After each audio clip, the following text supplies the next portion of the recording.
They'll tell you, oh, this person's against you and you need to give me this amount of money in order for it to break. But what you're doing is you're coming in agreement and you're actually putting witchcraft on someone who probably didn't do anything to you. Blessings to you guys. Blessings. God bless you all. Yes. And we have something that we want to share with you guys. Yes, y'all. God works in mysterious ways. Last night, the Lord gave me a dream. But I want y'all to watch this first, this reaction, because I just seen it today and I was shocked. I said, this is a good time to show this video to everybody. And then I'm going to let everyone know the dream I had about Beyoncé. Like what happened in New York, that same thing was happening, but this time it's worse because now I have money, now I have power, now I have weapons, now I know people. Now, you know what I'm saying? So like now I went down this crazy path and I was like, well, I'm going to keep seeking spiritualists. I went to a Indian medium in San Diego who told me a bunch of true things as well. But what they do in voodoo and witchcraft is they'll tell you true things about your past, spot on, and then lie to you. They'll tell you, oh, this person's against you and you need to give me this amount of money in order for it to break. But what you're doing is you're coming in agreement and you're actually putting witchcraft on someone who probably didn't do anything to you. But I didn't know this. So I'm going to the mediums. I'm going to the psychics. I'm going to more voodoo priests. I'm going to witches. I'm all in. Now I don't care about the package. I don't care about the money. Now what I care about is finding out like what's true, because I'm like, this stuff is real. Like they're telling me true things. Like, what if this is what I'm called to do myself? Because they're telling me things like, hey, and you're called to be a warlock. You're called to be a dual inducted warlock, and this is your ancestors, and your great grandmother was a witch, and they tell you all these things just to get you to believe this, because the devil wants to use you, right? Especially when he sees the gifts on your life and the call on your life. The demons know before we do, because they can see in the spirit realm. So anyways, I'm seeking. I went to New Orleans, and this is when it got even realer. I went to a warlock out. Yes, I like how he is bringing all this up, because Satan will act like he loves you. He care about you. He wants the best for you. You're going to be great. And he's just doing a bunch of manipulation just to string you in to attack you. If you listen to that again, this exactly attached to prophets, all these liars that always lie to people, and people believe all that. Out there in New Orleans, and he was training me up because I met him. He said the same things that all the other ones said, and said, I need to train you. I'm the one that's called to train you, a Puerto Rican guy. And I literally, as he's saying these things and I'm learning from him different things, Solange Knowles walks in, Beyoncé's sister, into that little, it's called the Botanica, that little witchcraft store.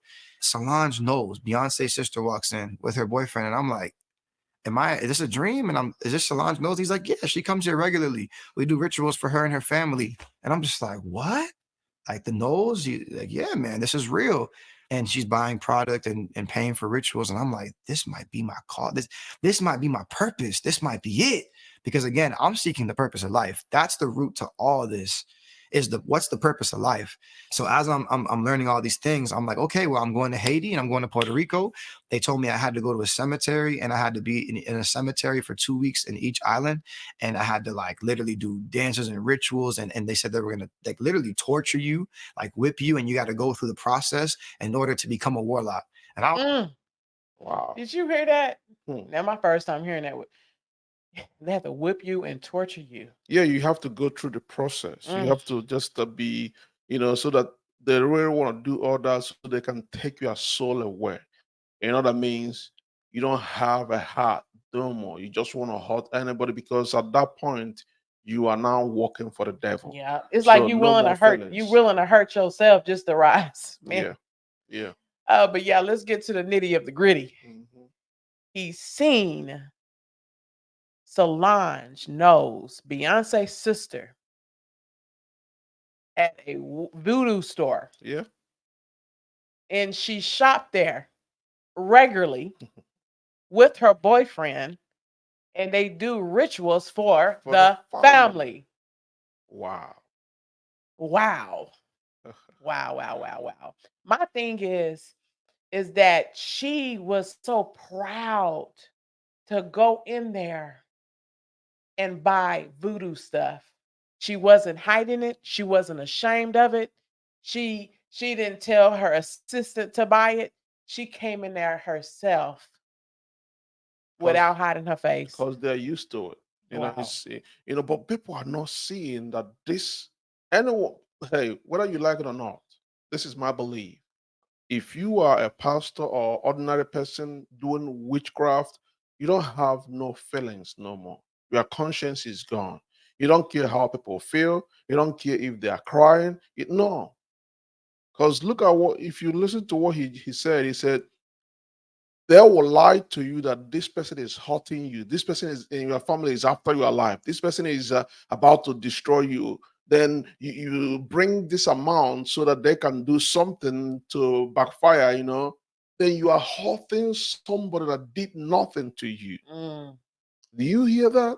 mm. And I remember when prophets in Nigeria was telling me my uncle that live in Germany, that wasn't even living in Nigeria, that live in Germany, is the one trying to destroy my destiny. And when I came to America, he was the one among the people that helped me out. Do you all see that? But the witch doctor is lying Mm. so that Satan can use you to be an enemy towards an innocent person. It's sad. Mm. Yeah, so I had a dream about Beyonce, and in the dream, I began to see her mother, and then I began to see Beyonce because in the home, I was cleaning their home. I was cleaning it up. And I noticed that Beyonce was with a friend in this home, and Beyonce was crying, really, really crying. And I was being nosy, and I was putting my ear to the door to see what was going on.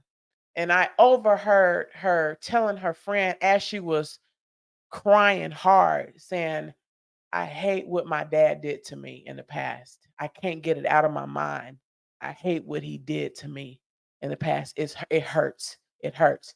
And that was the end of the She dream. was crying, she was commenting, she was lamenting because of how the father allowed all this whole thing that she is involved in heavily right now. But at this point, it's just a God showing that where the root of all this witchcraft, all this evil started. All right. So going through, because we're gonna play this whole video of this guy, you see that everything is lining up. When you are being under Illuminati or witchcraft and all that, because all of them connect together. If you're an Illuminati, you do witchcraft. All this voodoo, all of them Mhm. the same.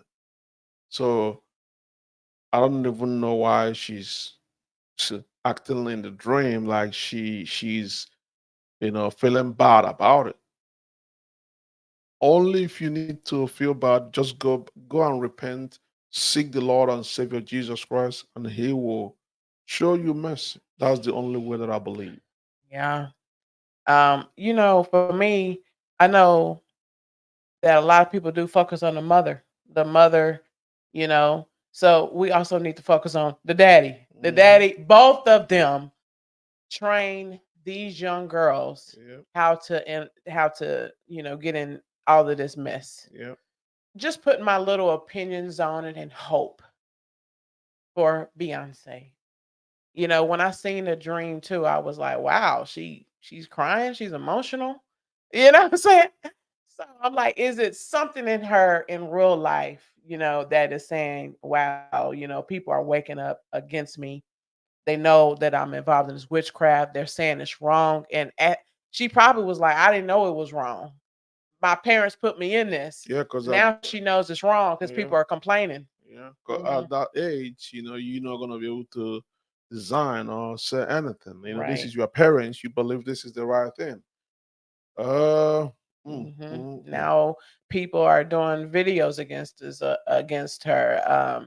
So she has lost a lot of fans who have woken up. Yeah. People are exposing. Listen, the people who are exposing it are actually praising her, but they don't realize it's exposing the family. Yeah. Like they're saying, yeah, she come here for witchcraft all the time. Oh, she worship Oshun with us. They're saying it happily, but they don't know it's exposing it to Christians like us. Yeah. You know, and so yeah, she must be waking up somehow, realizing has all been wrong. She don't know how to get out of it, but I pray. I know that Beyonce has went far. Yeah. She has disrespected the word of God 100%. Yeah. So we're gonna watch the beginning of this video. This might be part 1. Let us listen to this testimony. My name is Richard Lorenzo Jr. I'm a pastor out here in Central Florida at the Remnant Revival Outreach Center. I have a beautiful wife, 3 kids. I'm a leader of a ministry. And yeah, I'm Puerto Rican descent. I come from a city down south, Broward County, Florida, near Fort Lauderdale. And yeah. Richard, can you tell us about your life before Jesus, starting with your childhood? So again, I was born and raised in Fort Lauderdale, Broward County, Florida. I was born premature at 5 months. I almost died. They actually had to put me in an incubator for a few weeks. My mom couldn't see me for the first 2 weeks until I developed enough to be able to come out of the incubator. That was the beginning of my life in it. I continued to grow up in a Puerto Rican household. My parents are from 2 cities in Puerto Rico, Caguas and Utuado. My mom Catholic, my dad was raised Christian, but really wasn't in the faith, really lukewarm. I wouldn't even say lukewarm, just not in the faith at all. So I was raised in a home where, a lot of love. My parents did, Puerto Rican traditional, a lot of love, cared about us, took care of us. We weren't raised in a wealthy home, but we also weren't raised in a super poor home. It was, I would say, about middle class. And my family, my mom, my dad always wanted the best for me. So I would go to church, Catholic church, CCD, got my confirmation, reconciliation, that's what they call it, and communion and the whole 9, baptized as a baby. But never really believed in the Catholic religion, just would go because my mom wanted me to go. And, being raised in that household, there was a lot of issues because obviously Christ wasn't the center fully. So, a lot of tribulation throughout my lifetime, a lot of rejection growing up, seeing things and experiencing things. But again, my parents, I honor them. They loved me, me and my brother. I have one younger brother who's 29 now. He's a few years younger than me, 4 years younger than me. We were just raised in a household where, there was a lot of rejection. Just when Christ is not the center, there's going to be issues. There's going to be issues just because Jesus needs to be the center of everything. He made it so simple, so clear. And this is why a lot of homes and a lot of preachers, a lot of people who love God want to bring Christ in every home, because it's very important. Growing up without that can lead you away from his presence and can make you to just walk in that darkness or in that desert alone, unknown to you. So, being raised in Broward County, there's a lot of violence. I was a product of my environment, trying to live 2 lives. So, trying to please my mom. I love my mom so much, getting good grades in school by any means necessary, cheating on my tests, just doing whatever I could. And I wasn't a dumb kid. I was smart as well. So I was able to kind of manipulate the system, finesse. And if you know about Florida school system, it's terrible. So it was really easy to cheat and get past things in Florida. I'm talking about honors classes, AP classes. But at the same time, I lived a whole nother lifestyle. I played on the basketball team in my school and I loved basketball, but I also loved women. I loved partying. I loved drinking. I loved smoking, and I loved robbing and doing all types of crazy stuff. Anything that could give me a thrill. It wasn't because I needed money. It wasn't because I was so poor that I needed to go do this. It was because I wanted acceptance from my peers. So again, my product of my environment, if you do these type of things, you're accepted and you're looked higher. They look at you like you're more of a man. So, if you have a girlfriend, you're a sucker. Where I'm from, you need to have multiple girls. If you're not robbing and smoking and drinking, if you're not getting money and selling drugs, you're nobody and no one looks at you. So these are the things that I did to be accepted. And at the same time, maintaining a certain GPA, because I did want to go to college. I did want to eventually leave Broward because I knew that Broward it was sucking me dry. So I left Broward at 18 and I went to Orlando and I got accepted to UCF, the University of Central Florida. And I went there and you think things would change. It didn't. My first 2 years, it got worse, drinking more. Now I brought that lifestyle to Orlando around a bunch of, kids that didn't know that lifestyle. So now I took advantage of it, drug dealing, making money, partying, fraternities. I wasn't part of one, but I'd be involved and affiliated with all of them, getting into the clubs, $2 Long Islands, pictures of Long Island's in the club, and you know, always drunk. Drinking and driving was a normal thing since the age of 17. Drinking and driving was normal. I'm talking about obliterated drunk driving, and I always made it home. I always seemed to get away with things, and my friends knew that growing up. All my friends growing up would get arrested, in and out of jail, going to prison. I mean, shot at, all types of stuff, crazy things. I mean, I had friends that even were killed and died, but I never got caught. I never got shot at. I never got, obviously I'm alive, never got killed, never got hurt. There was some type of grace on my life. And I didn't know that back then. I thought I was just lucky. That's all. I just thought, you know, I'm just lucky. And the lifestyle continued, and it never stopped. That's one thing about God, you know, not just that gift, that anointing that he placed upon your life, like David, being in that wilderness, in that desert, you know, like doing all kind of things. God is protecting him to even kill a lion and still get away with it. I'm telling you. Always got worse. So now I'm at UCF, barely made it through my first year, maintained the 2.0, and then eventually started taking Adderall. Once I got introduced to Adderall and mixing that with alcohol, I became addicted. And now I'm smoking weed. I'm drinking alcohol 4 to 5 days a week minimum, partying all the time, and then taking Adderall to pass tests, midterms, and finals. That lifestyle just kept building up, you know, hitting the gym whenever I could, waking up at 5 o'clock in the afternoon to go to the gym, go drink again. And it was just a lifestyle. I'm not into medicine or pills, but we have a family member who works around the pharmacy or in the pharmacy. And he said that so many people are addicted to that Adderall. Wow. So addictive. Wow. And they willing to pay big money. Then I was like, you know what? I want to change scenery again. I was with this girl, and we were going through a lot of issues. I'm talking about all types of abuse, man, on both ways. Just a lot of chaos, and because I was in fornication, obviously, I didn't know Christ at all. And this is actually the first time I experienced sleep paralysis. Twice, actually. I was in my apartment at UCF, and I actually experienced a demon. At the time, I wasn't sure what it was, you know, knocking on my closet door, and I was sleeping, but I was awake, and it scared me. I had so much fear, but that's when, you know, I realized, okay, there's something spiritual going on. When I woke up, I was kind of nervous, but I was like, whatever. Now, the second time was before I left to New York, because now me and my best friend at the time, we wanted to change scenery. So we said, you know what, we're going to get a U-Haul, pack up all our stuff, and we're going to go move to New York at the age of 20 years old. I'm talking about like living in the U-Haul until we find an apartment. We had nothing lined up. They wouldn't accept us because we had no credit at the time. And we just went in faith, even though back then I didn't even know what faith meant. I was in my ex-girlfriend's apartment before I left to New York. And this is like the first time I had a spiritual encounter that woke me up. A demon, an actual demon, and I knew it was this time, was trying to like enter me. I was stuck. I was paralyzed. I couldn't move in my bed. It was about 10 a.m. And I know it was 10 a.m. because the light was out. She had no blinders because she had just moved in that apartment. And I couldn't move, and I could see everything in the room. My peripherals expanded. It was like my spiritual senses were heightened, and I could see everything in the room, even in the bathroom. And I'm stuck, and I'm scared out of my mind because I can't move. And a demon was coming from the left of me to try to enter me, laughing at me, literally laughing, like, haha, I got you now. And it wasn't audible speaking. It was like more like, it was like mind. It was in my mind. It was telepathic, I guess you could say. And I was speaking to this, like, I was like, no. I was like, no. And it was just like, I got you. It's over. And all I could do at the time, because tears are still coming down my eyes, I can't move, is I started praying the Lord's Prayer. You know, in the Catholic Church, they make you recite these things. Yeah. And that's what all I knew. So I started saying in my head, Our Father who art in heaven, hallowed be thy name. Like, you know, because I was scared out of my mind. And the minute I started praying that prayer as an unbelieving Catholic, alcoholic, drug addicted, terrible person, a light came, boom. And that demon literally got mad and left.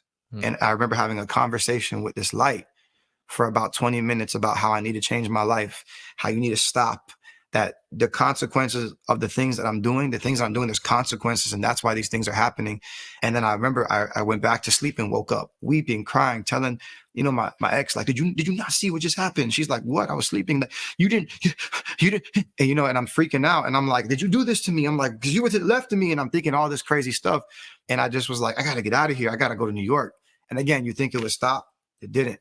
Went to New York. Now I'm in New York City bouncing in clubs. I'm living in Washington Heights, New York. I went from Brooklyn to Washington Heights. If you know where that's at, I went from Crown Heights to Washington Heights. That's from the hood to the hood. I'm living out there at 20 years old, about to be 21. I got my security license and started bouncing at clubs. So now I'm bouncing at clubs in New York City, downtown Manhattan. I mean, I'm drinking. Now it's a different lifestyle. Now I'm meeting new people. Now I'm still selling drugs. I'm still robbing. I'm still finessing. I'm robbing. Anything I could do to get that adrenaline, that rush to rob, I would do. I'm talking about clothing stores, designer stores, and I was good at it. I had the strategy. I had demons in me. It's terrible. I think about it now, and it literally, like, I cry a lot at home. I cry in prayer because of the grace that God had in my life. I'm supposed to be in prison, credit card scamming. I mean, everything you could think of, anything. He said he felt a demon in him. Mhm. But a lot of people still don't believe that a Christian can have demon in them. A believer can have spirit in them. People Mhm. still doubt all days. Mhm. You know, at least as a Christian, some people don't believe it. Yeah. But remember, he was born as a Catholic, and also, but he still feel that spirit. Yeah. He knows some ain't He right. knows Mhm. something is not right. People doubt this, but Thing to do something bad to get over the system. And I'm out there, and I started getting real depressed, and that's the first time I got suicidal. I was suicidal, and I'll never forget. I cut off everybody in my life because I was so depressed. I thought it was my best friend. I thought it was my ex. I thought it was this person that had so much paranoia. I had so much chaos. I just cut everybody off and isolated myself, and that's the first time I contemplated suicide. I remember I was in my apartment, and I thought about it. Like, I felt so much depression. I said, you know what? It's better to just die than be like this. I was depressed, like I said, and out of nowhere, I heard Richard. I heard a voice literally say Richard, and it brought so much life to my spirit, like to my soul. It brought so much joy, and I freaked out. Like, who was that at the time? Because I didn't know Christ. I thought it was my dead uncle. So I'm like, that was my dead uncle. It had to be, like, oh my gosh. Like, and I got so encouraged to keep going. This is around the time, again, I cut off my friend. I had cousins who were going to prison. I mean, like, a lot of chaos was going in my life, in my life. My friends, I mean, people around me are dying. Like, it was chaotic, that I just was like, I got to get out of New York. So, like, I'm going to the military. So I went to Fordham to go sign up. And I told the recruiter, look, I've been arrested. I had got arrested in Orlando for disorderly intoxication, for resisting arrest, fighting cops at a club. I said, I got a record. I got arrested once. I got a bunch of speeding tickets. I just was honest with him. I was like, I smoke, I drink. What do I got to do to get in? He was like, well, you got to keep coming. You got to stop smoking, stop drinking. We're going to figure out what we can do. He pulled up my rap sheet and everything. He was like, man, it's going to be almost impossible, but we're going to try to get you in. Take the ASVAB. I take the ASVAB. I got a pretty high score. I got an 81 out of 100, which qualified me for almost every job in the military. And that's when he said, okay, we can work with this. The Air Force would not accept me, but the Navy did. And he got me in. And halfway through the process of when I'm supposed to leave on July 5th, 2012, I just backed out. Christians, some Christians think it's okay to smoke weed and be on drugs. say, We did a video about it. So many Christians came against us and called us judgmental because we said that smoking weed is wrong. It is not of God. It's a drug. Okay, legal or illegal is both wrong. Yeah. Okay, let's keep that clear. But it's amazing to me that the military don't want you to be on any type of Wow. drugs. Okay, what they gonna say now? I know. That's crazy. It was a few months before I just stopped answering his calls. I stopped going. I was like, I'm not going to the military. This is whack. I'm making money now. I'm in New York City. I got all these connections. I'm in the streets and I'm bouncing at clubs. I was like, I can go to college at CUNY, New York, and I could live a double life again, and I could figure something out. And I deaded him, and he just kept pursuing me, calling me, voice messages. A week before I was supposed to go, July 5th, a week before I went, he showed up to my apartment in New York City, in the Heights, in the hood, which nobody really goes to. He showed up knocking on my door, and he was like, man, I came here. I'm like, what's wrong with you, man? Like, why'd you come? He's like, look, I feel like you need to go. I'm like, look, I got an apartment. I got a lease. I got all this stuff. He's like, I'll take your lease. He literally took over my lease. Like, this is a recruiting petty officer in the United States military, took over my lease. I told him I had TVs. I don't know what to do. He bought my TVs. I mean, just straight grace. Like, I just was like, what's wrong with this guy? Like, why does I can't be worth that much? Like, and now that I've been in the military, I know it wasn't quota, because quota, like, it was his heart for me. Like, he actually felt like I needed to go. And I was like, all right, bro, I'm gonna go. You came here for a reason. I'm just going to go. So I got drunk the night before I left, talked to all these girls. I invited all these girls over like, hey, I'm about to leave. You know, my friend, we just drinking all night, and I didn't sleep and went to the Navy. And that was a big awakening for me, like rude awakening. 2 months in boot camp, the rebellious person I was, having drill sergeants yell at you and tell you to, cursing you out and telling you to do push-ups and run, and you don't sleep at night. It was hard. I made it through boot camp barely, by God's grace. And then that's when I joined the fleet of the United States Navy as an air traffic controller. I did 7 years in the military and I traveled the world. I lived in Greece. I mean, I was stationed in New Jersey. So I was stationed in New Jersey first. I was going to New York City, Philly, and New Jersey every weekend, drinking. Atlantic City, Philadelphia, if you know where Center City is, New York, still partying with all my friends for 4 years. I left there, went to Greece. In Greece, partied some more. But in Greece is when I started like seeking something deeper, because this is when I had an experience on LSD. My blood brother, who was now saved, he came to Christ, had offered it to me, and with the right heart, like, hey man, this will change you, this will get you this, because like everyone knew me as a reckless person. Like, man, like one day this guy's gonna go to prison. I was always that guy, getting away. I'm in the military selling drugs. So like in the military, it didn't stop me. I thought it was better now because I had the uniform, I had the connections. So now I could sell drugs and no one would ever think about it. So all my friends in the streets were like, man, this dude's crazy, but they trusted me because they knew who I was. I had street credibility. So now I'm moving pounds of marijuana, like a lot, through the mail. And so my brother, loving me so much, he thought maybe if he takes LSD, he'll change, because people in New Age and people in that psychedelic realm, they think that LSD or shrooms will make you a better person. All you're doing is accessing the spirit realm illegally. So I took the LSD and I had a spiritual experience. And that's when I realized how real the spirit realm really was. It scared me. It scared me so bad. I got depressed again. So when I went to Greece, it's when I started really seeking God. I started seeking the higher power. I didn't know who he was. That's when I started crying out, like, I had this experience in LSD. I don't know what the purpose of life is. I'm always seeking something. I've had all these women. I've had all this money. I've had all this success. What do I do? And I started crying out to the higher power. And I was on the island of Crete in Greece, and I'll never forget it. It was like a movie scene. You see the moon, the mountains, the moon lighting up the mountains, and I'm at the beach. All my friends are in the club getting drunk, and I decided, hey, I'm gonna go to the beach and I'm gonna call upon whoever the higher power is. And I didn't know the Bible. I didn't know anything. I went out there profusely crying, just screaming, who are you? What's the purpose of life? Who are you? What's the purpose of all this? I need to know. And I'm screaming, and I heard a voice say, I'm gonna show you now. That same voice I heard in New York when I was suicidal.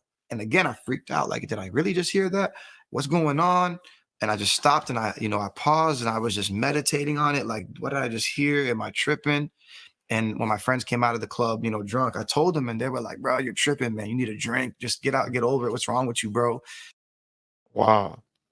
We're going to continue on the part 2. You see a lot of people hear their names, somebody calling them, but they still cannot figure out where that voice is coming from. And please bear with us. Just wait for the part 2. It's going to be awesome. We're reacting on it. It is what it is. This is a very deep stuff that you're about to hear next. Yes, I really enjoyed watching it. Wow. Thank y'all so much for watching. Until next time, We love you guys. we love you. Bye. Bye.